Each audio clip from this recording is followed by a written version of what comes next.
Hello, our dear esteemed listeners. We want to appreciate you for your questions that have been coming in. We thank you for those of you that are liking it, subscribing to it, and for your comments and your questions. And as we have been answering some of the questions, today we'll be answering questions on reasons for infidelity in marriage. For a lot of questions has come. Some says, Counselor, is it true that men are never satisfied? Some says, is it true that without money, marriage can never be successful? Is it true that sexual relationship can heal marriage? Or what is the measure of satisfaction in marital relationship? But I'll just sum up most of those questions that has come in one and give a general reasons why there are infidelity. Why at some other time we go deeper, but I will refer you back to some of the episodes that you have had before. You will see solutions to some of those reasons. One of the major reasons why there is infidelity in marriage is poor communication. You remember that when we talk about the three T's in marriage, of successful marriage, one of it is talking. When there is poor communication, it will lead to feeling of isolation, misunderstanding, low esteem, pretense. Because when your communication is not effective, when the reasons for communication is not transparent, when the parties in the discussion, when they don't feel secured, then the communication is poor. In marriage, the communication therein should be characterized with confidence, love, trust, and everybody is free to express himself or herself. Where this is not adhered to, where one feels that, oh, if I say this, I don't know what my partner will think about me. If I express this myself in this area, some only express themselves, they are only transparent in few areas of the marital discussion, and thereby this will give room to infidelity. So, when you go to intimacy, how to build more intimacy in marriage, some of those episodes, you'll get more to know about that. I'll be able to resolve that problem. The other problem is created by situations, unexpected situation in the marriage. For example, when I say unexpected situation, suddenly the wife got promoted and got a better job and earned a better money. And because of that, the work is given priority over the marriage, and the money is exalted above the relationship. Likewise, the man. And at times, it could be traveling opportunity in workplace that bring about a little separation and provoke temptations. All these opportunities can actually lead to infidelity. But that kind of infidelity should be just occasional, or what do I call accidental. It shouldn't be what cannot be forgiven. It shouldn't be what cannot be overlooked. But it does happen. And at times it could be a societal or social functions where these infidelities come up. So this is other reasons why there is infidelity. And the third reason is general dissatisfaction. When the man is not satisfied, when the woman is not satisfied, and what led to dissatisfaction? Pretense. One. Secondly, unresolved disputes, unresolved conflicts. Thirdly, is low esteem.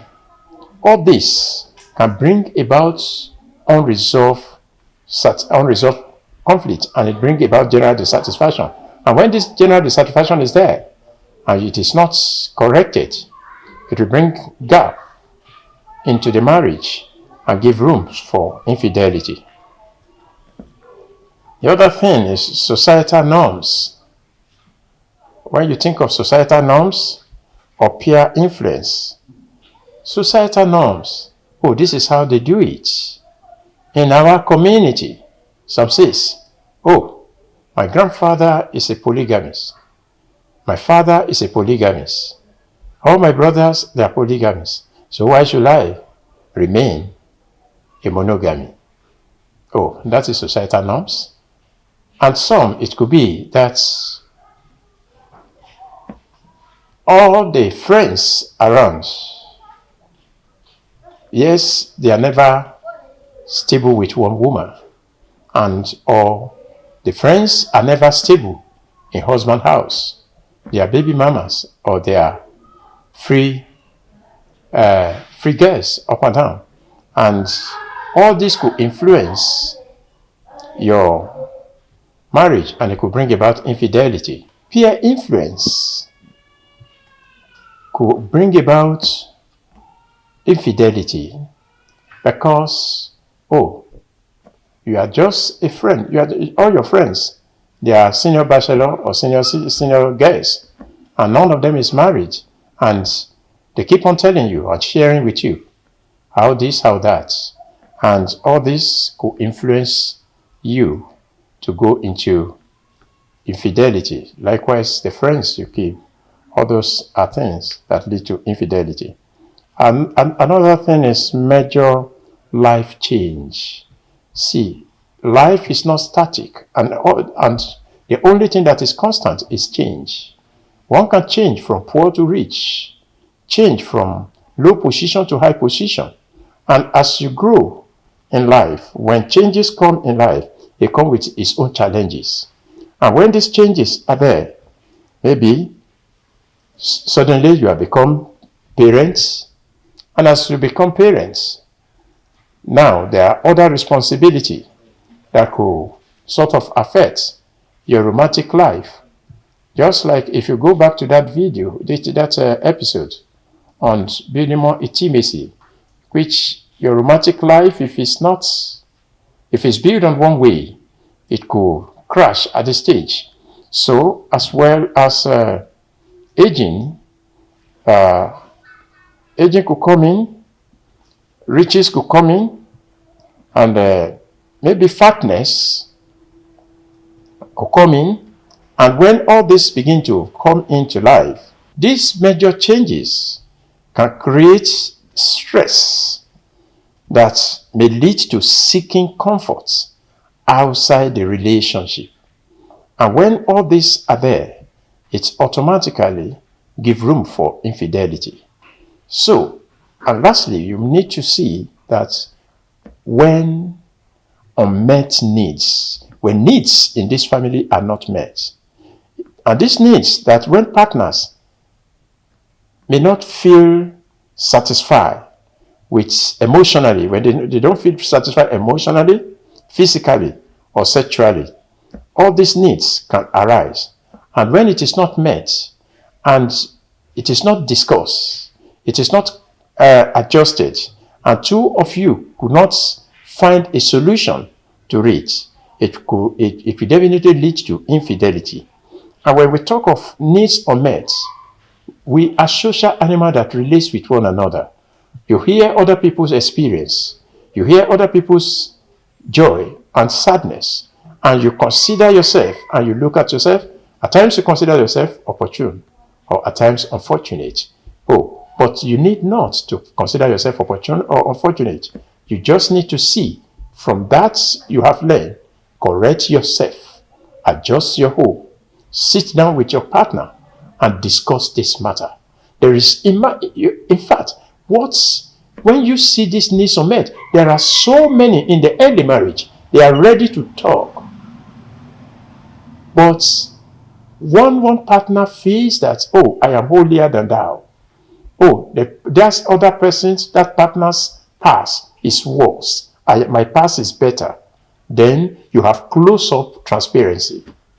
But when you are ready to discuss anything, discuss everything, create time to discuss. And from there, you'll be amending all these things. And these needs, these unmet needs, especially sexually, it's hardly been discussed, which leads to infidelity. Any unmet needs, let's discuss it. Be it financial, be it sexual, be it emotional, discuss it and settle it. Find a common ground for it, and because there is no problem without solution. Thank you.